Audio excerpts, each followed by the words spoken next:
নমস্কার বন্ধুরা, সকলকে স্বাগত জানাই। আমি রাকা আর আপনারা শুনছেন ইউটিউব চ্যানেল কথা ও কাহিনী বাই রাকা। বন্ধুরা, আজ আমি আবারও চলে এসেছি আমার গল্পের সম্ভার নিয়ে।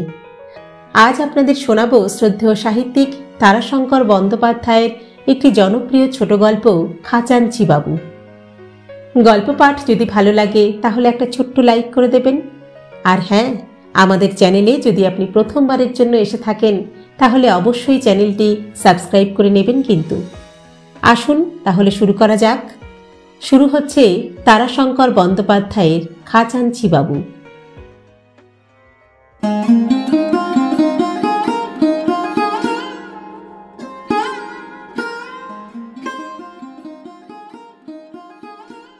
মানভূম জেলার ফায়ার ব্রিক্সের কারখানার একটা মেস।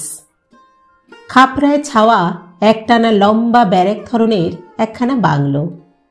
সামনে সারি সারি থামওয়ালা একফালি টানা বারান্দা। সেই বারান্দার উপর বসিয়া কর্মচারীরা সকলে আপিস যাইবার জন্য প্রস্তুত হইতেছিল। শীতকালের প্রাতঃকাল 6:30টায় কারখানার ভোঁ বাজে। অশ্বিনী চা খায় না, সে গরম দুধের বাটিতে চুমুক দিতেছিল। ভিখারি আউটডোরে কাজ করে, সে নীল রঙের প্যান্টটা পরিয়া মোজা জোড়াটা খুঁজিতেছিল।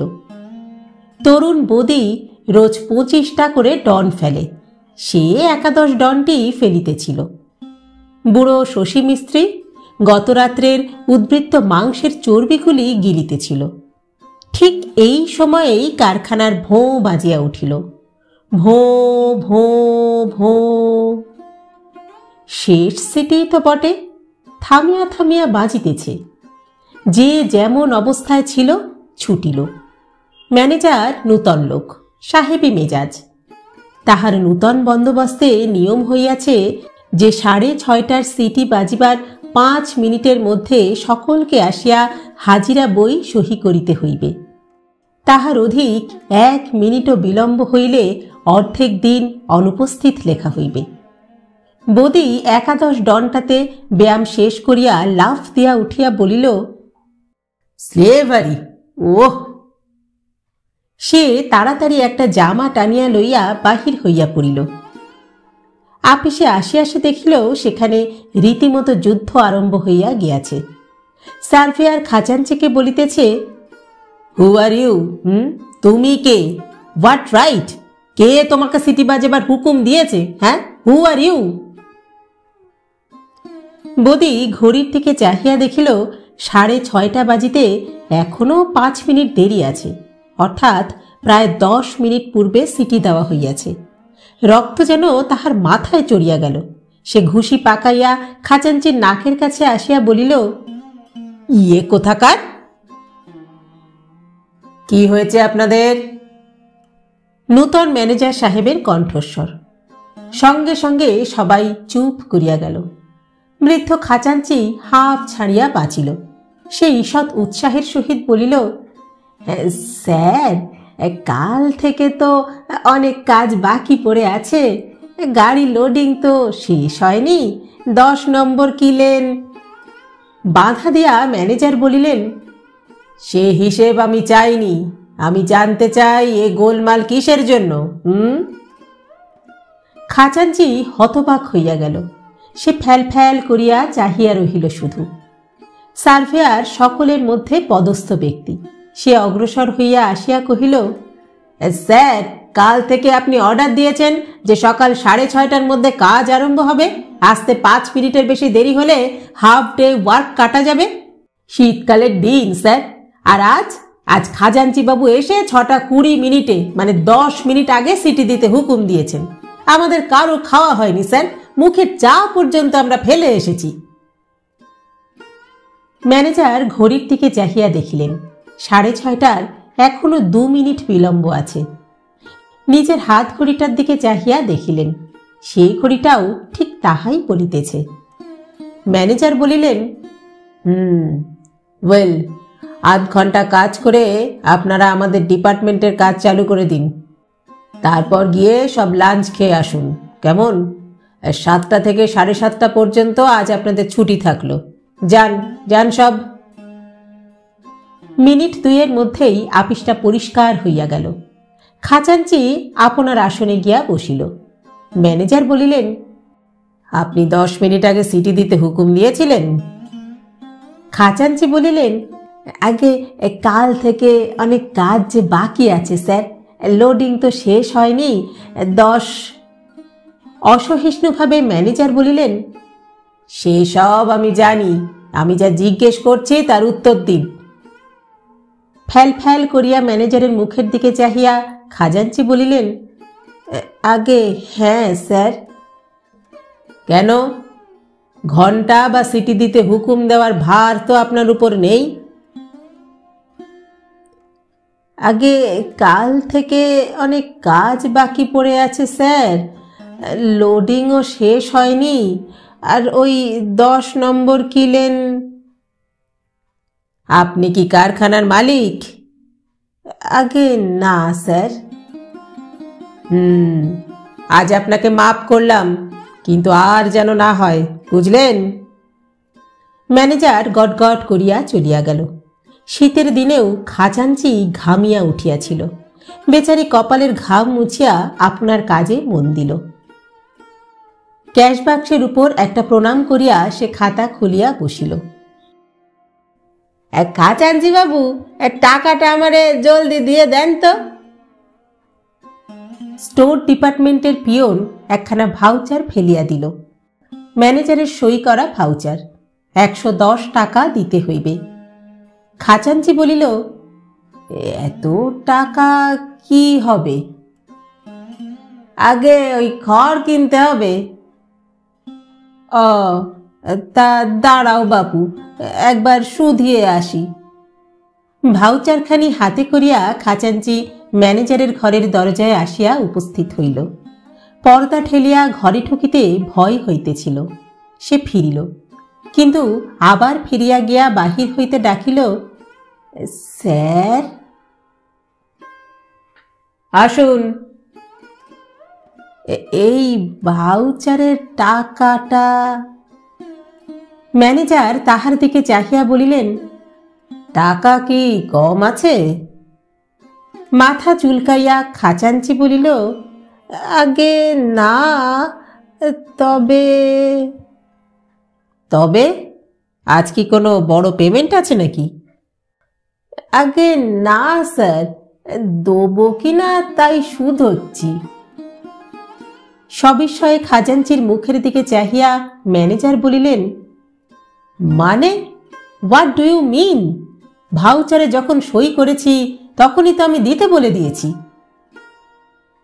একটা সেলাম করিয়া খাজাঞ্চি সঙ্গে সঙ্গে বাহির হইয়া আসিল। ম্যানেজার আন্দোলিত পর্দাটার দিকে চাহিয়া বলিলেন, ইডিয়েট।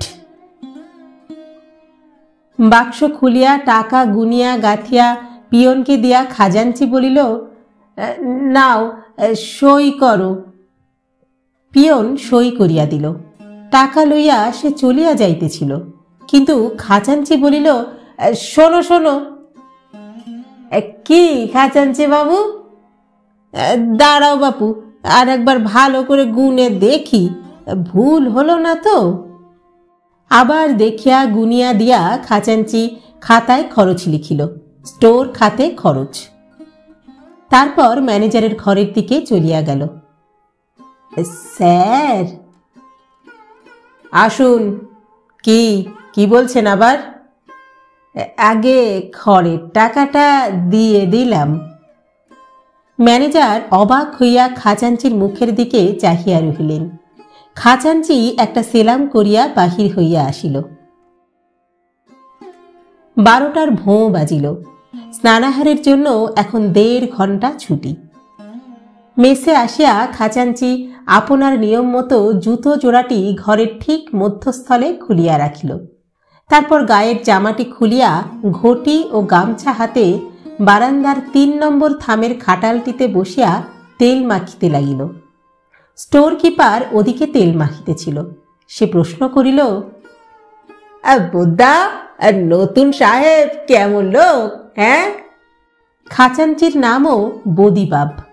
খাজাঞ্চি উত্তর দিল, ভালো লোক, বেশ পাকা লোক, চিঠি আর যা লিখছিল খসখস করে, একেবারে জলের মতো কলম চলছে যেন। বালতি ও ঘটি হাতে খাজাঞ্চি উঠিয়া দাঁড়াইল। লম্বা বারান্দায় জল রাখিবার জন্য প্রত্যেক ঘরের সম্মুখে একটি লোহার জালা রক্ষিত ছিল। খাজাঞ্চি প্রত্যেক জালা হইতে 2 ঘটি করিয়া জল লইয়া নিজের বালতিটি ভর্তি করিয়া লইল। তারপর সম্মুখের পোড়ো জমিটার দক্ষিণ পশ্চিম কোণের পাথরটায় স্নান করিতে বসিল। ওপাশে ম্যানেজার সাহেব তখন ঘর দেখিতে ঢুকিলেন। সমস্ত ঘর মেরামত ও চুনকাম করা হইবে, তাহারই ব্যবস্থা হইতেছিল। খাজাঞ্চি স্নান সারিয়া ঘরে আসিয়া ঢুকিল। জয় জয় মা কালীঘাটের জয়। সে গামছা পরিয়া বিব্রত হইয়া উঠিল। ঘরে ম্যানেজার দাঁড়াইয়া। ম্যানেজার বলিলেন, আপনি এ ঘরে থাকেন? আগে হ্যাঁ স্যার, আর গোবিন্দ থাকে। কিন্তু এ কিরকম ভাবে সিট সাজিয়েছেন? একটা উত্তর দক্ষিণে আর একটা পূর্ব পশ্চিমে। এই খালাসি, এই সিটটা ঘুরিয়ে দে তো, এইটাকে উত্তর দক্ষিণে করে দে। আর এ কি, ঘরের মাঝখানে জুতো? বলিয়া তিনি নিজেই পায়ে করিয়া জুতো জোড়াটা একপাশে ঠেলিয়া দিলেন। নূতন বন্দোবস্ত করিয়া দিয়া লোকজন সহ ম্যানেজার বাহির হইয়া গেলেন। খাজাঞ্চির সিটটাই ঘুরাইয়া দেওয়া হইয়াছিল। সে কিছুক্ষণ হতবম্বের মতো দাঁড়াইয়া থাকিয়া তাড়াতাড়ি সেই গামছা পরিয়াই বাহির হইয়া গেল। ম্যানেজার তখন শশী মিস্ত্রির ঘরে তামাকের গুল ও দেওয়ালে হাত মোছা তেল কালি ও মাংসের হলুদের দাগ লইয়া পড়িয়াছিলেন। তাহার প্যান্টের পিছনে পর্যন্ত হলুদ ও কালির দাগ। স্যার? ম্যানেজার ফিরিয়া দেখিলেন খাজাঞ্চি। বলুন, কি বলছেন? কাপড় ছাড়াননি কেন আপনি এখনো? যান যান, কাপড় ছেড়ে আসুন। স্যার, আজ 14 বছর আমার সিটটা এমনিভাবেই আছে স্যার। ম্যানেজার অবাক হইয়া গেলেন। কি বলছেন আপনি? আগে আমার সিটটা। হঠাৎ রুষ্ট হইয়া ম্যানেজার বলিলেন, না না, আপনার জন্য অন্যের অসুবিধা হতে পারে না। খাজাঞ্চি ফিরিয়া আসিয়া ঘরের মধ্যে হতবম্বের মতো দাঁড়াইয়া রহিল। তাহার রুমমেট গোবিন্দ স্নানান্তে চুল আছড়াইতেছিল। সে বলিল, কাপড় ছাড়ুন খাজাঞ্চি বাবু। খাজাঞ্চি বলিল, একবার তক্তপোষটা ধরত ভাই গোবিন্দ। গোবিন্দ অত্যন্ত ভালো মানুষ। সে বলিল, কিন্তু ম্যানেজার বাবু যে। ততক্ষণে তক্তপোষের এক প্রান্ত ধরিয়া খাজাঞ্চি বলিল, ওরে বাবা, এই কারখানায় এসে অবধি এই ঘরটাতে আর এই তক্তায় ওই পূব শিয়রে আমি আছি, ও আমি বদল করতে পারবো না বাপু। গোবিন্দ আর প্রতিবাদ করিল না। তক্তপোষের অপর প্রান্তটা সে আসিয়া ধরিল। তক্তপোষটা যথাস্থানে ঘুরাইয়া পাতিয়াই খাজাঞ্চি সর্বাগ্রে জুতো জোড়াটি তুলিয়া সেই ঘরের মধ্যস্থলে আনিয়া রাখিয়া দিল। সন্ধ্যার সময় খাজাঞ্চি ফিরিয়া আসিয়া ঘরে ঢুকিয়াই থমকিয়া দাঁড়াইল। তারপর বিষম চটিয়া বলিল, না, এখানকার অন্ন আমার একেবারে ঘুচুলে এরা। আচ্ছা, হুকোকে নামিয়ে দিলে আমার? হ্যাঁ। গোবিন্দ বলিল, আগে ম্যানেজার বাবু আবার সন্ধ্যাবেলায় এসেছিলেন কি না, বিশেষ করে বলে গেলেন যে হুকো ওখানে রাখবেন না। তক্তাপোষ ঘুরিয়েছেন, কিন্তু জালনায় হুকো আর ঘরের মাঝখানে জুতো, এ নাকি রাখা যাবে না। জুতো জোড়াটা ঘরের মধ্যস্থলেই খুলিয়া রাখিয়া খাজাঞ্চি একটা দীর্ঘ নিঃশ্বাস ফেলিয়া তক্তাপোষের উপর বসিয়া পড়িল। তারপর উঠিয়া সে জুতো জোড়াটা সরাইয়া রাখিল। পরদিন সকালবেলা খাজাঞ্চি ঘড়ির কাছে চেয়ার লইয়া কি যেন করিতেছিল। ক্যাশ খাতা দেখিয়া ম্যানেজার বলিলেন, এ কি লেখা? হ্যাঁ, 1 লাইন আরম্ভ হয়েছে এখানে আর শেষ হলো গিয়ে 2 ইঞ্চি বেঁকে এসে এখানে। এ কি? অশ্বিনী বলিল, আগে ম্যানেজার বাবু চোখে ভালো দেখতে পান না, আবার চশমাও নেবেন না, বলেন ওতে নাকি চোখ খারাপ হয়ে যাবে। ম্যানেজার হাঁকিলেন, বেয়ারা, খাজাঞ্চি বাবু। খাজাঞ্চি আসিয়া সেলাম করিয়া দাঁড়াইল। ম্যানেজার বলিলেন, কত বয়স হলো আপনার? আগে 60 স্যার। এই কোম্পানিতে 40 বছর চাকরি করছি, এই কারখানায় 14 বছর, সেই একেবারে গোড়া থেকেই। তখন এগুলো ভাঙা ছিল, মানুষ আসতে ভয়। এতক্ষণে অসহিষ্ণু হইয়া ম্যানেজার বলিলেন, আহ থামুন, ও কথা নয়। আমি বলছি, এত বয়স হলো, চোখে ভালো দেখেন না, তবু চশমা নেন না কেন? এ কি? হ্যাঁ, এ কি? এই রকম ভাবে কাজ চলবে না মশাই। আগে নেবো স্যার, চশমা আমি নেবো স্যার। খাজাঞ্চি চলিয়া গেল। আবার কিছুক্ষণ পর আসিয়া বলিল, স্যার, একবেলা ছুটি যদি দেন স্যার, আসানসোলে মোটর যাচ্ছে। কথা শেষ না করিতে দিয়াই ম্যানেজার বলিলেন, যান। সন্ধ্যায় চশমা চোখে খাজাঞ্চি প্রত্যেক ঘরে ঢুকিয়া সকলকে দেখাইয়া বলিল, পরিষ্কার দেখতে পাচ্ছি, কিন্তু কেমন হলো বল দেখি। হ্যাঁ, 1 2 3 4। চালের বাতা গুনিতে আরম্ভ করিয়া দিল খাজাঞ্চি। দিন কয়েক পর ম্যানেজার খাজাঞ্চিকে ডাকিয়া বলিলেন, বড় দুঃখিত আমি খাজাঞ্চি বাবু, আপনাকে চাকরিতে জবাব দিতে হচ্ছে। মানে কোম্পানি আপনাকে রিটায়ার করতে অনুরোধ করে পত্র দিয়েছে। ইংরাজিতে অ্যাকাউন্ট রাখা হবে তো, আর ধরুন আপনার চাকরিও তো অনেক দিন হলো, এবার নতুন লোককে জায়গা দিন, কেমন? লোকও এসে গেছে আমাদের। বলিয়া কোম্পানির চিঠি ও পদত্যাগ পত্রখানি তাহার হাতে দিয়া বলিলেন, এই চিঠিখানায় সই করে দিন। আর হ্যাঁ, কোম্পানি আপনাকে 3 মাসের মাইনে বোনাস দিয়েছে। খাজাঞ্চি হাঁ করিয়া চাহিয়া রহিল। ম্যানেজার তাহার হাতে কলম তুলিয়া দিয়া বলিলেন, এইখানটায় সই করুন। হ্যাঁ, তারিখ দিন, তারিখ। চার্জ দেওয়া হইয়া গেল। খাজাঞ্চি দেখাইয়া দিল 3022 টাকা, একটি আদুলি, একটি দুয়ানি, কাগজে মোড়া একটি পাই। ম্যানেজার তাহার প্রাপ্য মিটাইয়া দিয়া বলিলেন, দুঃখ করবেন না খাজাঞ্চি বাবু, ধরুন বয়সও তো হলো আপনার, আর আপনার যেরকম অনুরাগশীল মন, তাতে এই নিষ্ঠা নিয়ে ভগবানকে ডাকলে অনেক কাজ হবে আপনার। খাজাঞ্চি বলিলেন, আগে হ্যাঁ, তা। কর্মচারীরা কিন্তু এত সহজে বিদায় দিল না। তাহারা সভা করিল, বিদায় ভোজ দিল, গলায় মালা পরাইয়া দিল, অনেকের চোখে জলও দেখা দিল। পরদিন ভোরে কয়টা খালাসি খাজাঞ্চি বাবুর মাল মাথায় করিয়া স্টেশনে চলিয়াছিল। পিছনে পিছনে খাজাঞ্চি বাবু, তাহার চোখে সেই নূতন চশমা। সহসা খাজাঞ্চি বলিলেন, কই রে, এখনো সিটি দিলে না তো আজ এরা? হ্যাঁ।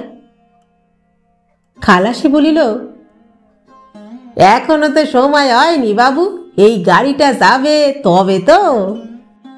খাজাঞ্চির মনে পড়িল, হ্যাঁ তাহাই তো বটে, 6:30 তো এখনো বাজে নাই, 6:30 ট্রেনেই তো সে যাইবে। খাজাঞ্চি একবার পিছনের দিকে ফিরিয়া চাহিল। কারখানার চিমনি হইতে গল গল করিয়া ধোঁয়া বাহির হইতেছে।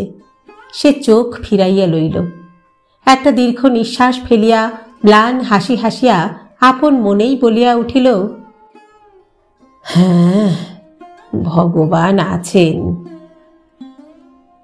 সঙ্গে সঙ্গে আপনা হইতেই দৃষ্টি আকাশের দিকে নিবদ্ধ হইল। কিন্তু কোথায় আকাশ? চশমা আবরিত পরিষ্কার দৃষ্টির সম্মুখেও সেখানে যে শুধু ধোঁয়া, ধোঁয়া আর ধোঁয়া। ওই কারখানার চিমনির উদ্গরিত ধোঁয়ার আড়ালে আকাশ কোথায় বিলুপ্ত হইয়া গিয়াছে।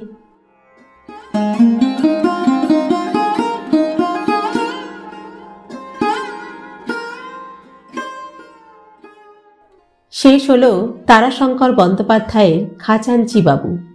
গল্প পাঠ করলাম আমি রাকা। আপনারা শুনছেন ইউটিউব চ্যানেল কথা ও কাহিনী বাই রাকা।